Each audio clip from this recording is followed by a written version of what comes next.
Bismillahirrahmanirrahim. Assalamualaikum warahmatullahi wabarakatuh. Waalaikumsalam warahmatullahi wabarakatuh. Nahmaduhu wa nusalli wa nusallimu ala rasulihil karim. Allahumma la ilma lana illa ma 'allamtana innaka anta 'alamul ghuyub. Rabbi shrah li sadri wa yassir li amri wa hlul 'uqdatam min lisani yafqahu qawli. Jamaah salat subuh yang sama-sama dirahmati oleh Allah Subhanahu wa taala. Kita dengarkan sama-sama satu hadis dari baginda Nabi Muhammad sallallahu alaihi wasallam tentang pentingnya menjaga salat berjamaah selama 40 hari tanpa tertinggal takbir pertama bersama imam yang dinamakan takbiratul ihram. Takbiratul ihram. Ihram ini takbir maksudnya diharamkan ketika takbir pertama itu untuk makan, untuk minum, ya sampai sisa makan yang di gigi pun ya. Kalau udah takbir jangan ditelan ya. Kalau kita udah takbir kemudian ada sisa makanan di gigi, nyelip terus keluar, gimana itu, ditelan atau dibuang? Dibuang ya. Pakai tangan kemudian dimasukkan ke dalam saku, jangan dikasihkan ke saku yang sebelahnya ya, selama tidak lebih dari 3 gerakan. Itulah yang dikatakan takbiratul ihram. Jadi kalau sudah selesai sholat tuh ya silakan mau makan mau minum, tapi kalau sudah takbir pertama itu diharamkan untuk makan dan minum, walaupun ada sisa makanan di celah-celah gigi, walaupun cuma kecil, sekecil apapun jangan ditelan. Mungkin kita ini kan kadang iseng-iseng begitu, masuk, kalau sengaja batal sholatnya. Nah ini masalah takbiratul ihram. Rasulullah sallallahu alaihi wasallam bersabda, "Man shalla lillahi arba'i yawman fi jama'atin yudriku takbiratul ula." Barang siapa salat berjamaah selama 40 hari karena Allah ya, karena Allah, tanpa ketinggalan takbiratul ula, yaitu bersama imam. Kutiba lahu bara'atani, maka akan ditetapkan baginya 2 kebebasan. Bara'atun minan nar, akan dibebaskan dari neraka, wa bara'atun minan nifaq, dan akan dibebaskan dari sifat nifaq. Apa itu nifaq? Sudah tahu dosa tapi masih dilakukan, itu namanya nifaq. Maka orang yang mampu menjaga sholat berjamaah selama 40 hari akan mendapatkan 2 kebebasan, bebas dari siksa neraka dan bebas dari sifat nifaq. Yang kita ambil pelajaran bukan hanya 40 harinya ya, yang menaruh perhatian terhadap agama. Jadi kalau orang itu mampu menjaga sholat selama 40 hari dengan berjamaah tanpa tertinggal takbir pertama bersama imam, ini menunjukkan orang yang betul-betul menaruh perhatian terhadap agama. Makanya kata ulama, kalau kita ingin mengetahui sejauh mana derajat kita di sisi Allah tuh mudah. Tinggal sikap kita dalam menghargai sholat. Kalau kita menganggap sholat itu hal biasa, cukup di rumah, ya nanti juga masih ada waktu, diulur-ulur, maka menunjukkan kita ini orang yang biasa di sisi Allah. Kalau kita menganggap agama itu hal yang sangat penting, sholat itu hal yang sangat berharga, sebagaimana sahabat menghargai sholat, mereka merasa sedih selama 3 hari 3 malam ketika ketinggalan 1 rakaat. Wajar kalau mereka orang yang mulia di sisi Allah. Yang jadi perhatian masalah menaruh perhatian terhadap agama. Orang itu kalau sudah betul-betul menjaga sholat berjamaah, menunjukkan orang itu sangat-sangat prihatin terhadap agama. Menaruh perhatian agama itu sangat-sangat kuat. Itu dalam hal sholat. Kalau orang-orang dulu tuh lebih hebat lagi, bukan hanya sholat, sampai hal perkara yang subuhat pun mereka itu tidak berani memakannya. Ya, tidak berani memakannya. Apa itu subuhat? Subuhat itu kan antara halal dengan haram. Orang dulu tuh saking sangat kuat menaruh perhatian terhadap agama, memakan hal yang subuhat itu mereka tidak berani. Sebagaimana dikisahkan di zaman Imam Ahmad Ibnu Hanbal. Ada seorang wanita muslimah datang kepada Imam Ahmad Ibnu Hanbal. Ahmad bin Hanbali hendak meminta fatwa mengenai pengalaman yang baru saja dialami. Wanita tadi ketika menghadap kepada Syekh Ahmad Ibnu Hanbal, wanita tadi tanya, "Wahai Imam, pelita umat Islam, aku ini wanita yang sangat miskin. Saking miskinnya saya, lampu penerang di rumah pun tidak punya." Masya Allah. Ini miskinnya orang dulu ya. Lampu penerang rumah pun nggak punya. Lampu apa itu? Lampu damar ya, damar. Itu karena damar tuh pakai minyak. Ya dulu tuh yang paling kaya tuh ya zaman baheula tuh ya pakai patroma. Wah. Udah dianggap paling wah pakai patroma. Lebihnya pakai apa? Cari sisa-sisa bekas-bekas botol. Botol apa aja, yang penting botol beling, kemudian tutupnya itu dikasih apa itu? Cua, jumbo, ya itu dianggap rakyat miskin, rakyat miskin. Padahal itu selama masih punya lampu penerang itu udah alhamdulillah. Ini wanita yang mengadu kepada Imam Ahmad Ibnu Hanbal ini tidak memiliki lampu penerang rumah, damar pun nggak punya. Masya Allah. Maka dia tanya, "Wahai Imam, kalau siang ini kesibukan saya ngurus keluarga, ya kalau siang sibuk ngurus keluarga. Kalau malam saya mencari nafkah. Dengan cara apa? Dengan meminta beberapa kapas. Ya, kerjanya itu merajut benang. Kerjanya merajut benang. Dan kebiasaan itu dia kerjakan di waktu malam di saat terang bulan purnama. Siangnya sibuk ngurus keluarga, ini wanita. Malamnya mencari nafkah dengan merajut benang, itu pun dikerjakan di malam hari di saat terang bulan purnama.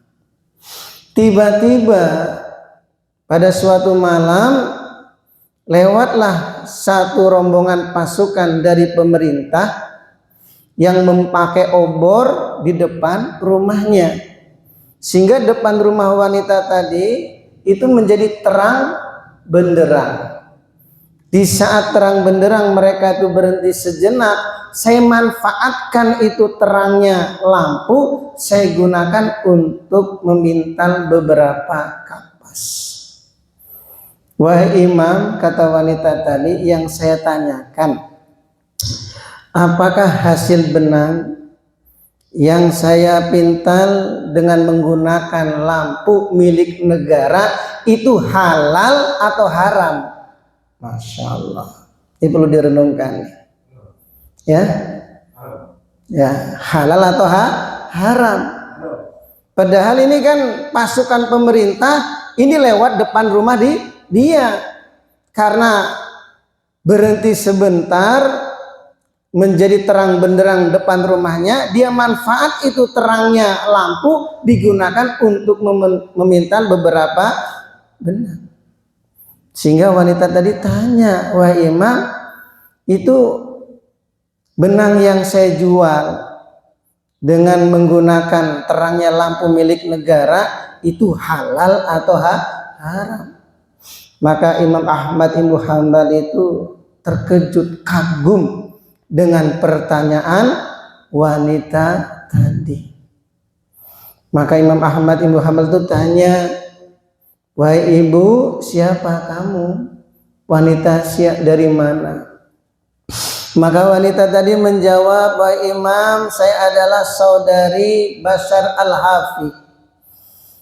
Mendengar jawaban wanita tersebut mengatakan saudarinya Bashar Al-Hafi, langsung Imam Ahmad Ibnu Hanbal itu menangis. Kenapa menangis? Ini wanita saudara Bashar Al-Hafi, sedangkan Bashar Al-Hafi itu gubernur di saat itu. Coba, punya saudara menjadi gubernur, itu orang dulu tuh nggak berani ya, seenaknya minta uang dari milik negara tuh nggak berani. Lebih baik hidup apa adanya. Ini wanita dulu nih, sampai lampu damar pun nggak punya. Sehingga ketika Ahmad Ibnu Hanbal ditanya tuh sampai menangis, tertegun. Ini saudaranya Bashar Al-Hafi, seorang gubernur ya, sampai lampu damar pun nggak punya, dan masih bertanya lagi masalah benang yang dia pintal dengan menggunakan lampu milik negara halal atau haram. Maka Syekh Imam Ahmad Ibnu Hanbal pun berhenti sejenak, tidak langsung menjawab. Bila langsung doa dulu untuk ampunan, yaitu Bashar Al-Hafi, karena Bashar Al-Hafi ini seorang gubernur yang terkenal soleh. Setelah itu beliau langsung mengatakan kepada wanita tersebut, wahai Sayyidati, ini Sarifah, keturunan baginda Nabi Muhammad Sallallahu Alaihi Wasallam. Apa kata Imam Ahmad Ibnu Hanbal? Wahai Sayyidati, karena engkau begitu takutnya ya, begitu perhatiannya menaruh agama yang orang pada umumnya di zaman ini lalai oleh dunia dan tamak terhadap dunia, tapi engkau justru sangat hati-hati dalam masalah dunia, maka untuk engkau tidak halal itu benang dijual. Masya Allah. Jadi Imam Ahmad Ibnu Hanbal itu melihat orangnya, karena dilihat itu saking takutnya, saking takwanya kepada Allah, maka Imam Ahmad Ibnu Hanbal memberikan fatwa kepada wanita tersebut, tidak halal benangnya itu dijual. Padahal secara hukum fikih itu boleh, remeng-remeng ya karena kan dia rombongan pasukan pemerintah kan berlewat di depan rumahnya ya, kemudian mereka berhenti sehingga depan rumah menjadi terang benderang. Dia manfaatkan itu terangnya lampu digunakan untuk memintal beberapa kapas. Orang dulu saking hati-hatinya ketika dia mau jual tuh mikir ini halal atau haram. Nah, orang-orang yang perhatian terhadap agama inilah wajar, ya. Kalau orang itu menjadi kekasih Allah. Ini namanya menaruh perhatian agama yang begitu kuatnya. Apalagi kalau masalah sholat. Hal perkara kecil pun sangat-sangat dijaga. Memperhatikan mana halal, mana haram. Maka wajar kalau baginda Nabi Muhammad SAW menjamin orang yang bisa menjaga salat berjamaah selama 40 hari 40 malam akan dibebaskan 2 perkara, bebas dari neraka dan bebas dari sifat nifak atau munafik. Karena ini menunjukkan orang itu sangat perhatian terhadap agama. Kalau orang itu mampu menjaga salat berjamaah, coba ini dia kalau diajak maksiat nggak akan berani, tidak akan berani. Apalagi diajak untuk korupsi, tidak akan berani. Kan orang lain nggak tahu, ya, orang lain nggak tahu, tapi Allah tahu. Maka menjaga sholat berjamaah selama 40 hari itu secara tidak langsung mengajarkan kepada kita sifat disiplin atau sifat komitmen. Sifat komitmen. Coba kalau orang itu nggak jaga sholat berjamaah, di saat kepepet kelihatan kan? Di saat kepepet tuh kelihatan. Dipakai nggak ya? Sekali-sekali haram dikit nggak apa-apa. Betul nggak? Betul ya? Nggak punya sifat komitmen. Makanya ketika lagi kepepet sana sini nggak ada orang yang meminjamkan, saudara nggak meminjamkan, apalagi orang lain, mau nggak mau nih rentenir yang dihajar. Coba. Nah, ini orang nggak punya sifat komitmen. Coba kalau orang itu betul-betul menjaga sholat berjamaah selama 40 hari, karena secara tidak langsung ini mengajarkan kepada kita punya sifat komitmen, ya.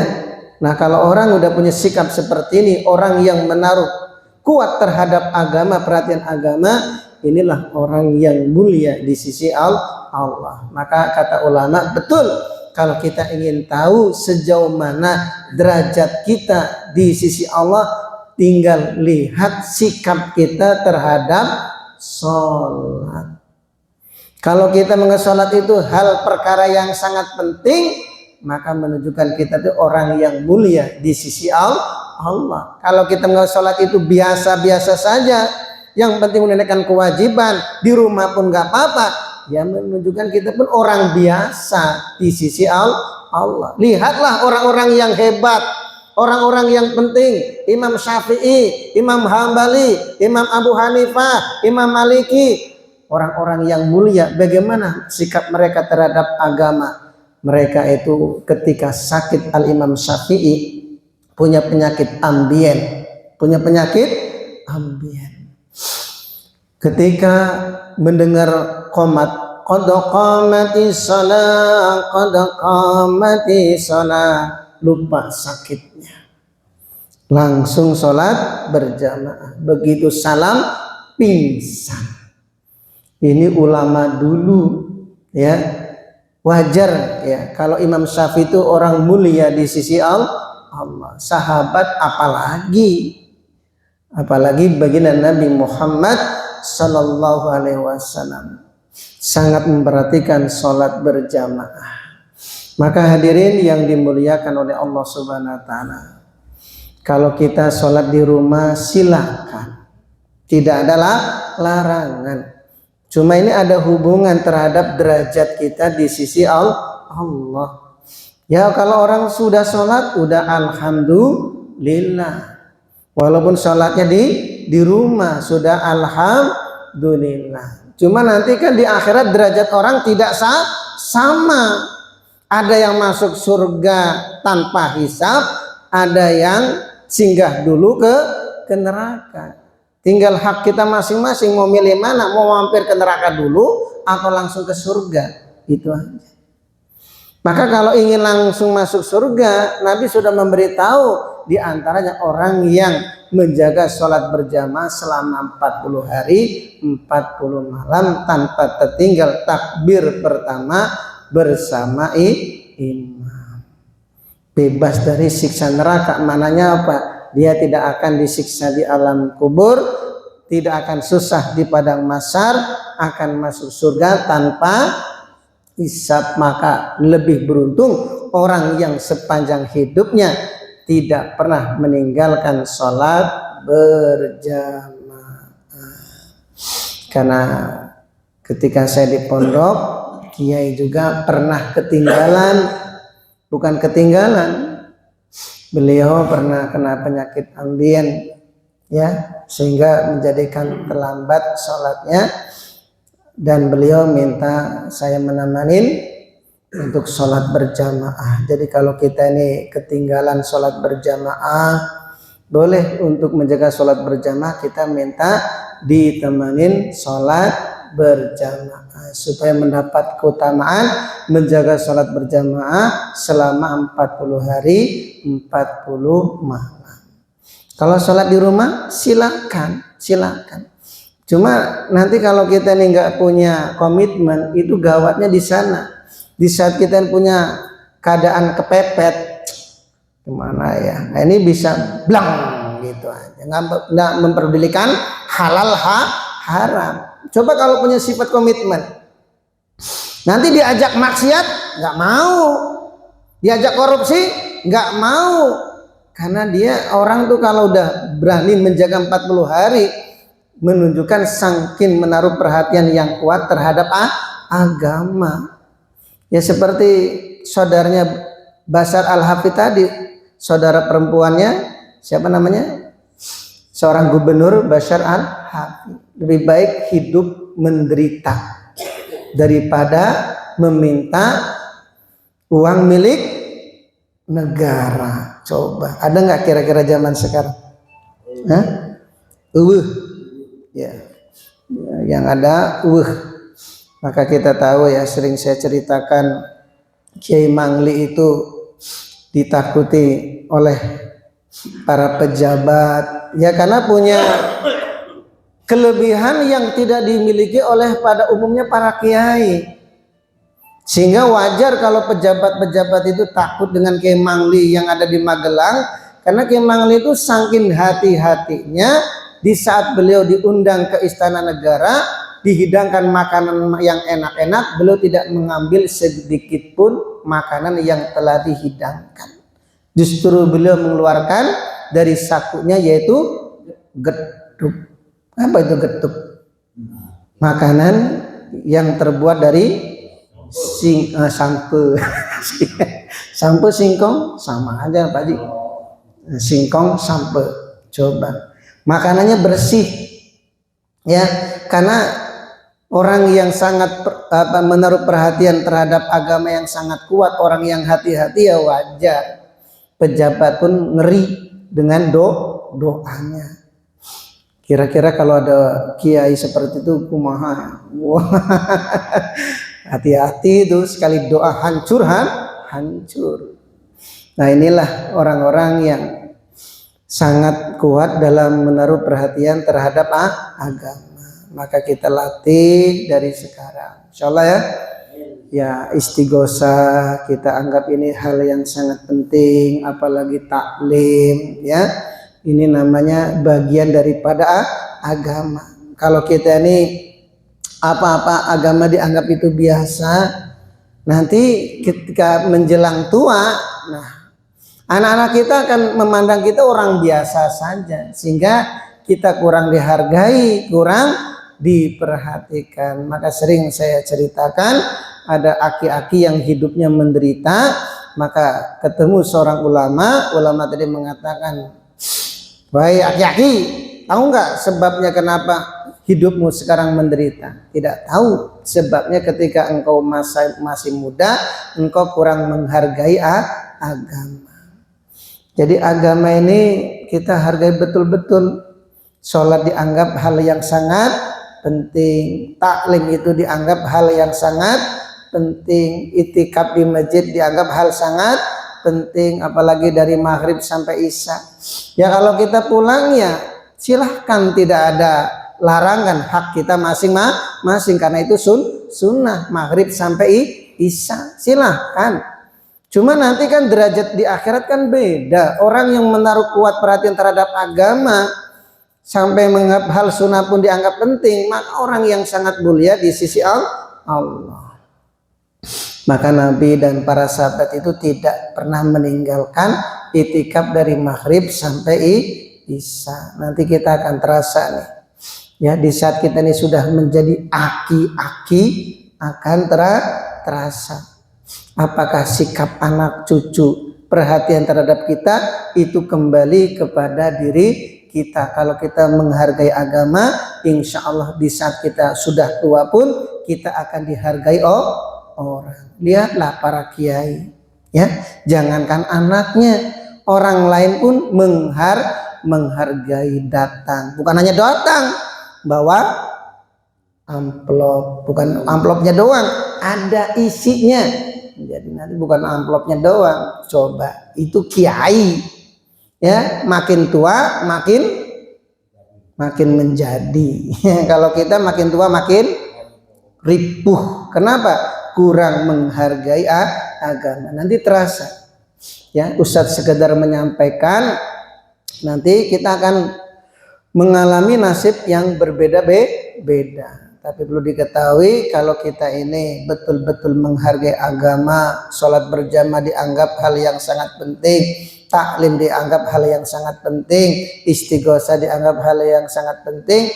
Nanti di saat kita tua, jangankan anak kita, orang lain pun akan menghargai. Ki, minta doanya Ki. Nah, boleh? Nah, 100.000 lumayan, ya tak? Coba. Tapi kalau kita kurang barokah, siapa yang mau? Nah, apalagi ngerokoknya kuat lagi. Sudah tua, ngerokok kuat lagi. Masya Allah, siapa yang minta barokahnya? Ya tak? Tapi walaupun merokoknya kuat, tapi kalau amalnya kuat, langsung mujarab. Langsung baru rokok. Insyaallah. Mudah-mudahan kita diberi taufik oleh Allah bisa menjaga sholat berjamaah sampai akhir hayat kita. Amin ya rabbal alamin. Subhanallah wa bihamdihi, subhanallah wa bihamdika. Wassalamualaikum warahmatullahi wabarakatuh.